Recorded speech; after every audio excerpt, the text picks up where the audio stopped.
This is a busy time of year for many farmers. Producers are bringing in a variety of crops. But North Dakota farmer Dan Dotson can only sit by and watch this harvest season. He's still recovering from a fall earlier this year. Dan broke his neck in that fall. In addition to Dan's recovery, the family also worried about who would bring in the crops. The answer, as we've seen before, is a group called Farm Rescue. Cliff Naylor has our story. When Dan Dotson broke his neck last June in a farm accident, he had no idea how his crops would get cut and could only hope for help when it came time to harvest. In July, he and his wife Rose applied to Farm Rescue for assistance, and last week, volunteers from all over the country showed up while Dan and Rose watched and counted their blessings. It's a great feeling, you know, because it's a good crop out there and it's nice to get it done, and I'm really feel blessed to have so many people that are willing to help. William Rudolphi came to North Dakota from Champaign, Illinois to lend a helping hand.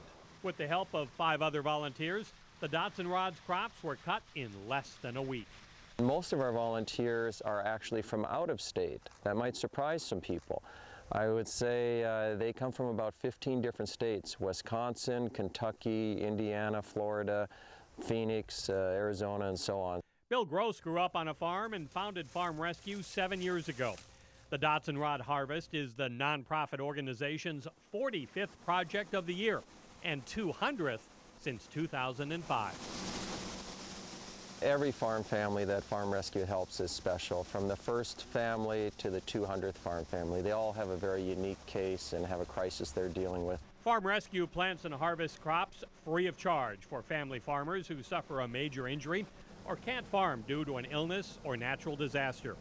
While the Dotson corn and soybeans were being harvested, Farm Rescue volunteers were helping 2 other producers in Iowa and South Dakota harvest crops and hope.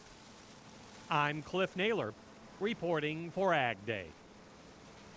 One of the best parts about agriculture, the willingness to help in a time of need. Thanks, Cliff. To learn more about the program, go to their website, farmrescue.org.